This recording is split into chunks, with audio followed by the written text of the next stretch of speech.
people are missing the corridor chat, the coffee machine chat, the 2-minute catch up of somebody here and here, and that could be work conversations, or it could just be a general social catch up. So there's still quite a lot of people, even 10 months later, feeling quite isolated because they couldn't do the things that they were doing before. The quick chat, the car, I was going to say car park chat, that's something else, isn't it? The coffee chat, the chat, when you walk, somebody's knock on somebody, have you got 2 minutes, that kind of thing.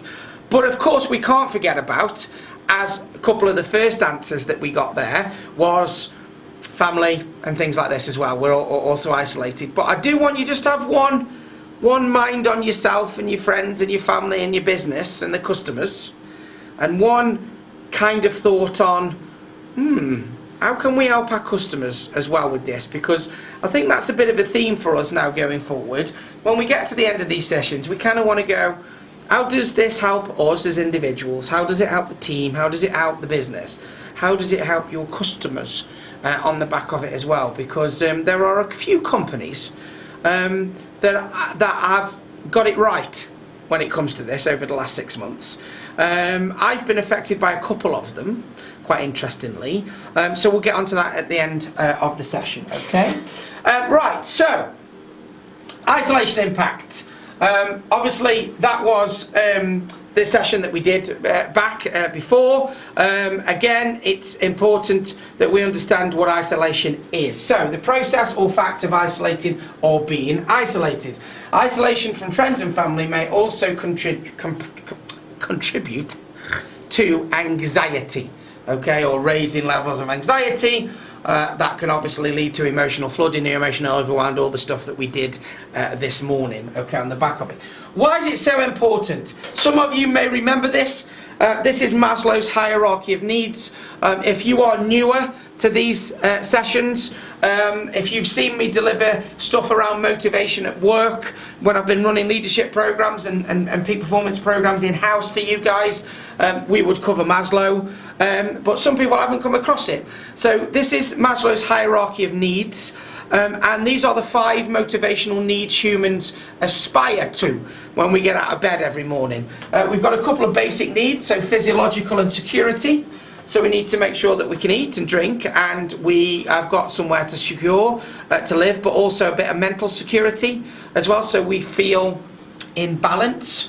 And to a certain degree in control, but if you saw the session this morning, to a certain degree, because on some uncertainty is okay, we can embrace it. So those are what you'll call your basic needs, and then your next motivational need is your social need. Now, this is, you see I've put it in massive letters here, and the reason I've done that is because this is how important it is. So to psychologists, being sociable, having when I say sociable, I don't just mean your social life. I mean interaction with others, okay? It's the 3rd most important thing for a human being. And I don't want you to underestimate that. Now, depending on your personality profile, will depend on how particularly sociable you are. Okay, so we had a couple more people join us today, which is great, welcome. If you are a high yellow profile, if you are 100% yellow in your personality profile, you are kind of wide, we call it a wide pattern, kind of off the scale sociability, okay? We know of one up in Rotherham, 100% yellow, absolutely brilliant. When me and her get talking, it's kind of like who can talk longest without taking a breath. Do you know what I mean? Yeah? So if you are a very high yellow profile, you're very, very sociable. If you are low yellow, you're not as sociable, but it doesn't mean you're not sociable. Okay? It just means you are lower. There is a lower need in your profile for sociability. However, even saying that, social interaction is the 3rd most important need, according to Maslow, and 1 or 2 others that have studied this stuff as well, Hertzberg and people like that. It's the 3rd most important need to us as human beings. So I know I'm banging home this point, but I just kind of want you to just let that take, not sink in. It sounds a bit patronising, that, doesn't it? But just take a moment to kind of go, this is how important it is. This is how important it is that we talk to people, we interact with people, because there are not many people on this planet that live on their own. Okay, when I say live on their own, I mean in the sticks, in the middle of nowhere, in a wooden hut somewhere, and have no contact with any other human being on a regular basis. There's not many, there are a few, but what you'll find is even them, they will have some kind of animal or pet that they will use to socially interact with.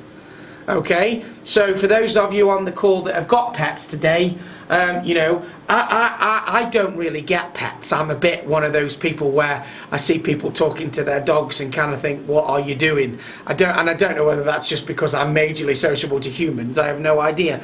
But my girlfriend's got a dog and she kind of talks to a dog and I kind of don't really get it. But people that have pets will tell me, oh God, yeah, absolutely. Oh yeah, to keep me company, and it would be strange without them, and all of this type of stuff. So when it comes to social, it doesn't necessarily need to be human. I'm going to go on that line, okay, because you don't normally have animals at work, to be fair. So that's kind of the line we're going to take. But just remember, the third most important, after you've got food and water and security, the third most important thing is your social interaction. And if anybody has ever watched the film Castaway with Tom Hanks, the premise of the film is that he gets marooned on a desert island and has to survive on his own. Nobody else there, okay? The first thing in that film Tom Hanks does is he finds something to drink and he finds something to eat. I think he found kind of a stream and a cave that he could get some water from, and he also started drinking coconuts until he made a fire and all that type of stuff. But then he made a fire, so the first thing he did was look after his physiological needs. Then he started making a fire and slept in a cave away from kind of like noises and animals and stuff like that, and that was his security need. And then the third thing he did, wow, who can tell me? Who's watched the film Castaway? After Tom Hanks got food and water and a cave, what did he do in the film? Who can tell me? Put it in the chat box. Who can tell me what he did next? What did Tom Hanks, what is that film famous for? What do people remember from that film? There you go. Martin, Alex, Wilson! Yes, that was my Tom Hanks impression, by the way. Wilson! Yeah, and Wilson, for those that haven't watched the film that now think we're all going weird, Wilson was a volleyball that he found washed up in one of the packages that had washed up on the beach, and it was a volleyball called Wilson, and he put a little face on Wilson and he gave it some hair and he started talking to Wilson, and he would talk to Wilson and he would have jokes with Wilson and he would argue with Wilson, and one day he threw Wilson away and then he got him back. And the reason why Tom Hanks was talking to a volleyball was because of Maslow's third need as a human being. You have to be able to be sociable. Otherwise, you start talking to yourself in not such a good way. Okay? So, by the way, if you want to know how sad I am, Tom Hanks' Castaway, that film, is written along Maslow's lines. Food, water, security, fire, cave, Wilson, building rafts, get over breakwater, self-actualization, the pinnacle that you're trying to achieve. So that's how sad I am. Yes, I do study these things, unfortunately. But the reason why people can remember Wilson from the film is because we're all addicted to this social need. That's what Maslow said. So just take that into account. Really, really, really important. All right? Next. So, the pandemic in itself, I've added a little bit in about the current pandemic because that makes sense, doesn't it? Pandemic can increase burnout, we'll talk about that in a moment. That then leads to emotional overwhelm and so on and so on and so on. So again, the burnout might not be physical, it might be psychological because of the isolation people are in. So my 91-year-old nan, as a family we are ringing her daily. Because when we stopped, we kind of got used to the isolation, and maybe we didn't ring her every day, maybe it was every 2 days, maybe it was every 3, and all of a sudden she got really, really low, and we kind of went, oh, do you know what, we've dropped a ball here, come on, let's bring it back up, because she sees no one with her age, as you can imagine, she's shielding, she sees nobody. So that's really, really important, okay? So again, that isolation can lead, because of the pandemic, can lead to that emotional overwhelm. Causes of workplace stress differ from first line to remote workers. It's remote workers that feel isolated because they're not seeing other people. However, it has been shown that frontline workers are also feeling isolated. So here's a question for you. How can frontline workers, why is it that frontline workers are feeling isolated at the moment? Just in the chat box, have you got any ideas on that question? So let's say you're an NHS worker. You're getting all the social need you need because you're still going to work. Why is it you might think that they are also feeling isolated? Because at the moment we're assuming people are feeling isolated at home, aren't we? Okay, so Samantha's put masks. Yes, that's a physical barrier, isn't it, the mask? Yeah, when you've got all the PPE on, you can feel isolated from another person, absolutely. Because they're not going out to work, because they're going out to work while everybody isn't. Pete, you're getting very, very close to the actual psychological reason there. Christine's put hugging. You're absolutely right, Christine. That also links into it. There's a physical barrier, as Christine and Samantha has told us, between people and other people. We know that, don't we? So there's a physical barrier which makes people isolated even if you're out. But also, as to Pete's point, there are a lot of people that are out on the front line when other people aren't, and there's an actual feeling of guilt because of that. I know you wouldn't believe this, but this is what all the studies are telling us. There's a feeling of guilt from other people being allowed out that is actually then isolating them from people that aren't allowed out. Okay, so people are kind of going, well, it's all right for them, at least they're going to work every day. So straight away there's a disconnect between two societies that we've currently got going on. First line classed workers and people that can't go out, and there's a disconnect, and both those parties feel isolated. Okay, so just bear that in mind, because I think that's quite an important point. Sometimes I think we think of isolation and we just think people working at home, don't we? People that can't go out their house. Not always the case, not always the case. So again, think about some of your customers here. If some of your customers are currently furloughed, then they may be feeling isolated, or they're not working. Gyms and things like that. Those people might be feeling isolated because of that. But you might have some of your customers that are still working, but there still might be some of those people also feeling isolated when it comes to it. So it's a bit of a wider picture. Okay. No commute, not helping. Sorry. No commute may be hurting, not helping. Remote worker productivity, all that type of stuff. That commute alone, people used to moan about their commute.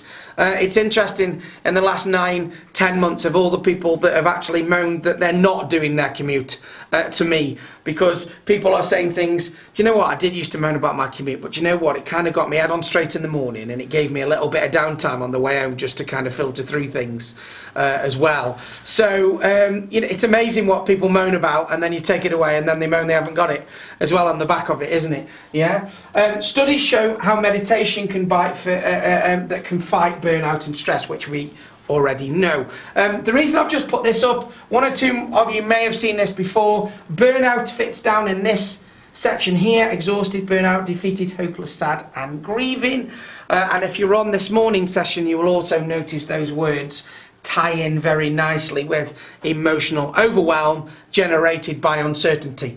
So when we just had a break from the first one, when we finished the first one at 11 o'clock today, I nipped back across the courtyard to my office, and one of my friends runs a business on the lower floor of the building that we're in, and I had a quick catch up with him, and we got talking about. He makes stickers for schools and things like that, for kids stickers and stuff. And of course he was talking, when do you think the schools are going to go back, John? You know, do you think it's going to be February? Oh, do you think it's going to be March? Do you think it's going to be that late? Do you think it's going to be... And it was all just made up stuff. You know, we must have had a 15-minute conversation on what we thought might happen. And I actually laughed on the way out because I'm thinking, we just spent 15 minutes doing a load of what-if scenario thinking, which we'd actually been talking about on the session that I ran this morning. But it was positive what-if thinking. It wasn't potentially that negative. Albeit we're like, oh God, it can't go on much longer. Please get the kids back to school, and so on and so on and so on.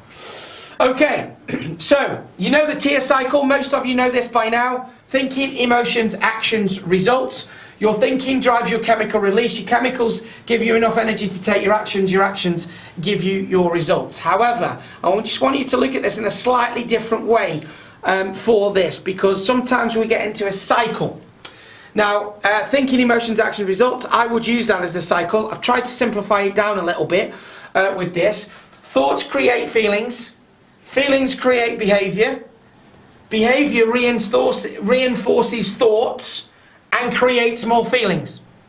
So this is where we can go around this cycle. So if we've got this cycle on the flip chart over here, like so, sometimes this cycle never doesn't stop, and it just keeps going around and around and around. And what we want to do is try and break the cycle somewhere.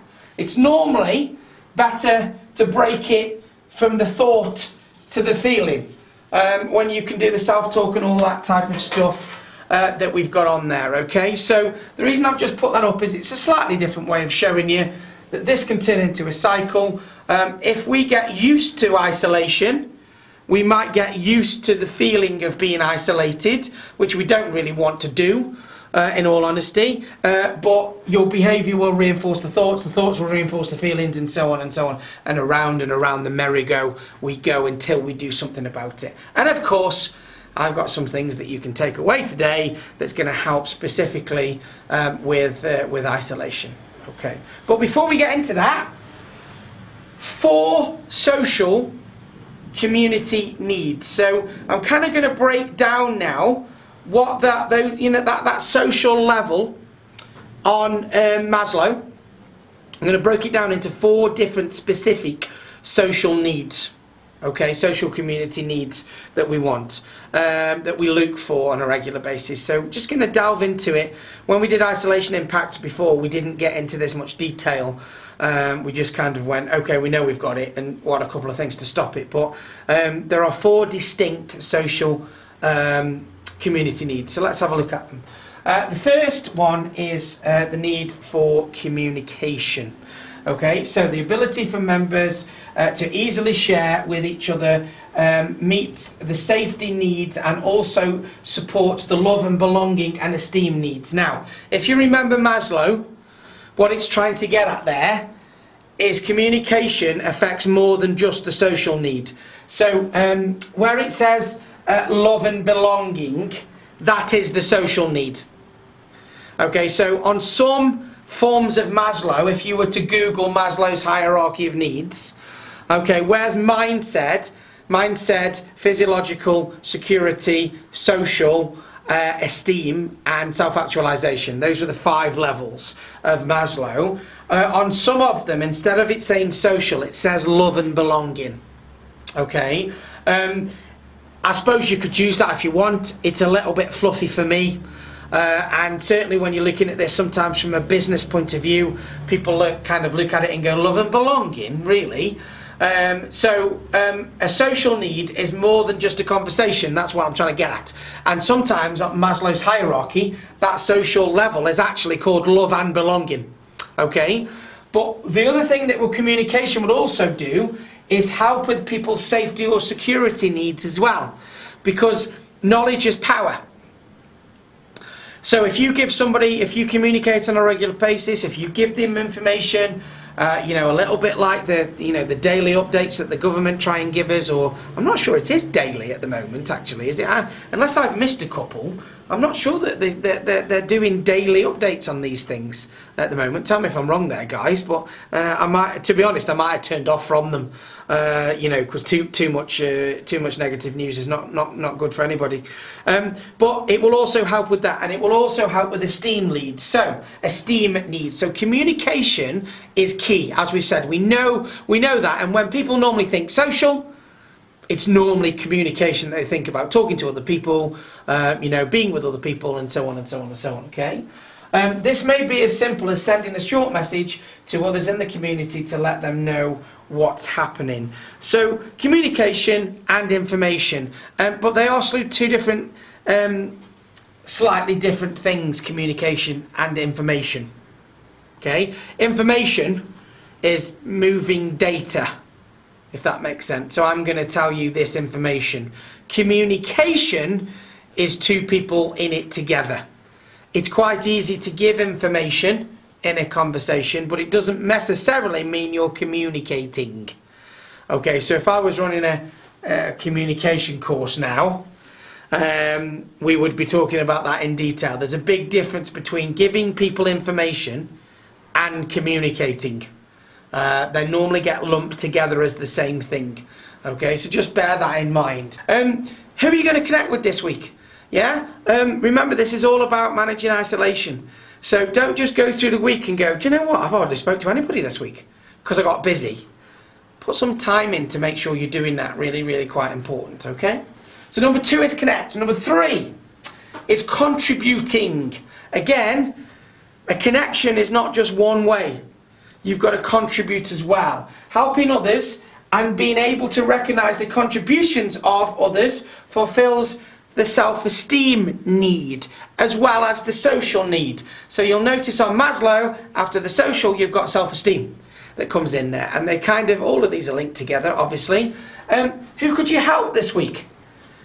Act of random kindness. I really, really like that. Yeah? I don't know if anybody's seen Evan Almighty. But right at the end he says, how do you deal with it all? And he just says 1 act of random kindness each day. And act random kindness spells ark. There you go.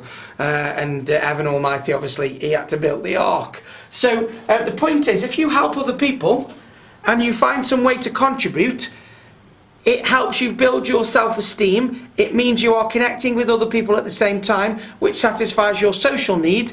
And again, there's a couple of top needs of Maslow that you are satisfying at that point. Okay?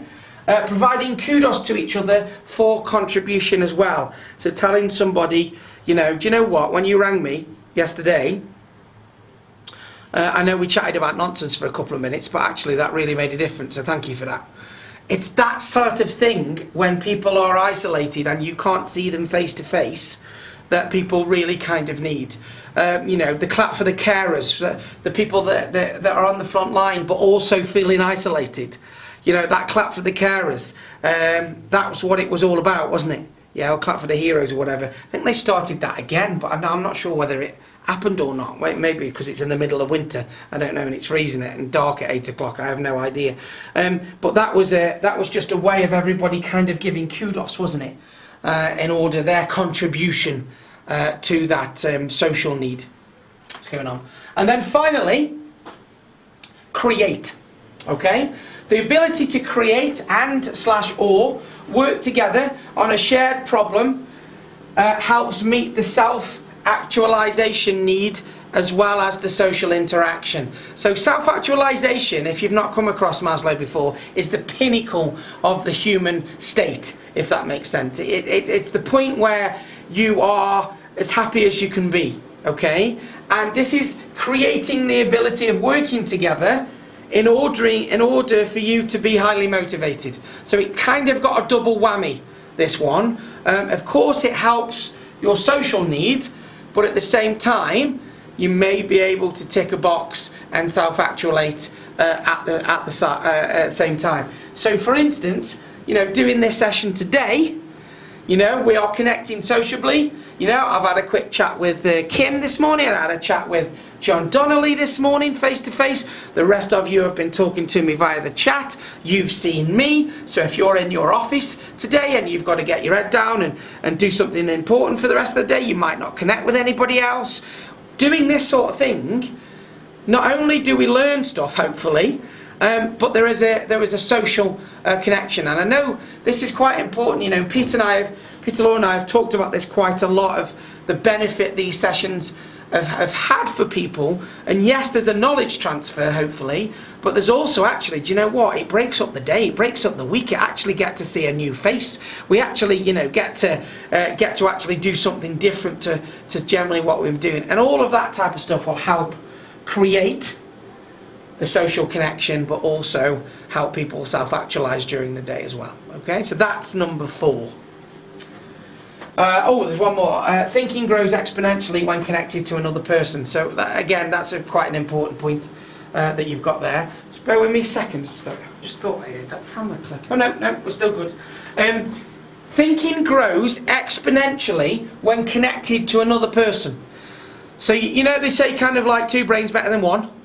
Yeah, 2 people better than 1. You don't just get double the output when there's 2 people that are firing on both cylinders, connecting well together and thinking how to solve a problem. It's exponentially better. And the reason for that is you don't just get individual thinking, you get ideas that are bouncing off each other and taking each other down different routes. So just bear that in mind as well. Even if you're kind of standing there going, I just don't really see the point of connecting with other people. Even if you're saying that now, which I don't think you will be, but even if you were saying that, knowing the benefits of connecting to other people actually is majorly important for isolation impact. Even if you don't buy into any of that, the fact that working with somebody else, thinking is exponentially better. Or when there's more than 1 person, exponentially better when you've got 2 people connecting. So again, there's another great reason to be sociable and connect with other people. Okay then, so kind of last 20 minutes then.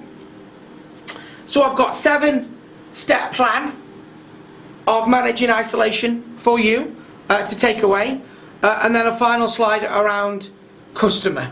Okay, like I said, we would come back to customer on this. So let's have a look at this 7-step plan. First thing, create structure for your day. Now, for many of you, you will know that I bang on. I even watched it again last night about a YouTube channel of a Navy Admiral talking about making your bed. If you want to change the world, start off by making your bed. If you're new to this and you haven't seen that clip, please go and Google it. It's about 3 minutes long, 4 minutes tops, and just Google make your bed and you will find it. Okay, Navy Admiral make your bed. And what it basically is if you want to achieve something, you've got to have a routine. You've got to start off with a task completed, continue to have those tasks, and put it into a routine. Now, I've talked about that quite a lot, so I'll give you another example here. As you will notice, there is what you might see as like a fighting bout in this picture. Okay, the reason why I've put a fighting bout in this picture is because many years ago I was part of some research, and that research took us to, at the time, the world champion kickboxer. Okay, that is as far as I can work out, because I'm not into that sport, as far as I can work out, that is a kickboxing champion's belt. Okay, I'm sure there are others and different, sectors and so on and so on and so on. The reason I tell you this story is because the research we were doing was about how successful people become successful, and when we talked to the world champion kickboxer, he says he has about 30 wins every day. So the guys doing the research kind of went, what do you mean you have 30 wins every day? He says, I have 30 little wins. I have a routine every day, and I have 30 little wins. Who's just put that? Somebody just sent a message. No problem, Kim. Thanks very much. Appreciate it. The rest of it will be on the YouTube channel, Kim. Anyway, if you want to go back to it, we'll get that put on for you, okay? I have a routine and 30 little wins every day, okay? And we said, what do you mean by wins? And he says, well, I get up in the morning and every half an hour I have a win. So I go, right, in the next half an hour, I'm going to have my breakfast and have a shower. And then when I've done that, I go, that's a win. And that was his phraseology. That's a win. Okay? And then in the next half an hour, I'll get dressed and, get ready for training. That's a win. Next half an hour, I'll be at the gym and I'll do X, Y, and Z. That's a win. Next half an hour. And he did this religiously every half an hour throughout the day. And he said, I normally do it 2 days before a fight. I do it 2 days before a fight. And we were like, well, okay, why do you do that? And he said, well, if I've done this and I have 30 wins a day and I've done it 2 days before the fight, then I just need to know when I get into that ring in the next half an hour I need another win. And that's my mentality. I've had 30 wins every half an hour, one every half an hour for the last 2 days, and I'm going to get in the ring now and I just need another win now. Yeah, and that was his mentality. And the reason I've shared that with you is because creating that structure not only helps you with the isolation impact, because when we're isolated, our brain starts to do loads of what-if scenarios. And again, hopefully, if you joined us on the session this morning about emotional overwhelm, we talked about quite a lot about what-if scenarios. But if you have a winning mindset every 30 minutes, it's amazing what you can win. And that's how the world champion kickboxer actually did that. So double whammy for you on this, number one. Having a routine and having little wins each day, if you're not connecting with other people and speaking to anybody, can make you feel quite good. Okay? It won't replace connectivity. It will just help you when the connectivity's been low. But actually, if you do that on a regular basis and you do have a routine and you tick everything off and you do have little wins, it actually gives you a winning mindset as well at the same time. Just like I've always said, if you got up this morning and went, I'm knackered, I'm going to be tired all day, then guess what? You're going to be tired all day. If you woke up this morning and went, do you know what? I've got a couple of good sessions online today. It's going to be good. I've got these things I'm going to get done. By that, I'm going to tick that off. If you have that mindset, then obviously you're gonna probably approach the day in a slightly different way. But I wanted to share it with you, not just the make your bed, which is quite a good one, so Google it please if you haven't already, but just my interaction probably about 10 years ago, 8 years ago, something like that, when we met this world champion kickboxer. That's how he dealt with stuff. And a lot of the stuff, bear in mind, he was impacted by isolation quite a lot. Because there's a lot of training as an athlete like that you do on your own. You're away from friends. In fact, they isolate you from friends and family. I don't know if anybody saw the documentaries on Tyson Fury. But when they go to camp, wives left at home, kids left at home, he's isolated. Yeah, I saw Tyson Fury running along Morecambe Bay actually last year, pre-lockdown. And a really nice chap as well. Said hello to me and everything.